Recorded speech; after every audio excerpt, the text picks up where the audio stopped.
বাংলাদেশের 64টা ডিস্ট্রিক্টে ক্রিকেট ছড়িয়ে আছে, 8টা বিভাগে ক্রিকেট ছড়িয়ে আছে এবং সকলকে জানা, বাংলাদেশ ক্রিকেটকে জানা, আমাদের প্রত্যেকটা স্টেক হোল্ডার, যেমন ক্রিকেটের জেলার ক্রিকেট প্রেসিডেন্ট, জেলার ক্রীড়া অফিসার, জেলা ক্রিকেট কোচ, জেলার একজন নারী উদ্যোক্তা, আমরা সকলকে এক ছাদের নিচে এনে আমরা জানতে চাইব বাংলাদেশ ক্রিকেটের কী দরকার,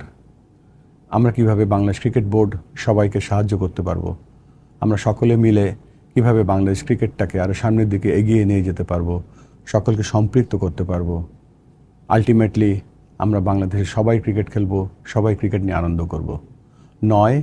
এবং 10ই নভেম্বর ঢাকায় অনুষ্ঠিত হতে যাচ্ছে বাংলাদেশ ক্রিকেট কনফারেন্স।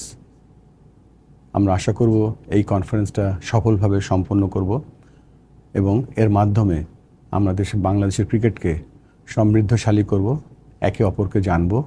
এবং এখান থেকে আমাদের নতুন যাত্রা শুরু হবে। বাংলাদেশের ক্রিকেটের যারা সংগঠক তারা ছড়িয়ে ছিটে আছে, তাদের সকলকে এক ছাদের নিচে এনে বাংলাদেশের ক্রিকেটের যে ভিশন, বাংলাদেশ ক্রিকেটের যে মিশন সকলের সাথে শেয়ার করে আমরা যেন আমাদের সকলের সেরাটা দিতে পারি, সকলকে জানতে পারি এবং এর মাধ্যমে আমরা বাংলাদেশ ক্রিকেটটাকে আমরা কিভাবে হেল্প করতে পারি, এগিয়ে নিয়ে যেতে পারি, সেই লক্ষ্যেই আমরা বাংলাদেশ ক্রিকেট কনফারেন্স করতে যাচ্ছি। বাংলাদেশের ক্রিকেটের যে অবজেক্টিভ, বাংলাদেশ ক্রিকেটের যে ভিশন, সেটা জানতে চাইলে আমাদের প্রথমে জানতে হবে আমাদের জেলায় উপজেলায় কী ক্রিকেট হচ্ছে এবং এই জেলা উপজেলার কথা শোনার জন্য এবং আমরা বাংলাদেশ ক্রিকেট বোর্ড ঢাকা থেকে আমরা কতটুকু ক্রিকেটের সাহায্য করতে পারছি এবং এই মুহূর্তে কী স্ট্রেংথ আছে আমাদের উপজেলা এবং জেলাগুলোতে, সেটা জানার পরে যে গ্যাপটা থাকবে সেই গ্যাপটা আমরা পূরণ করব।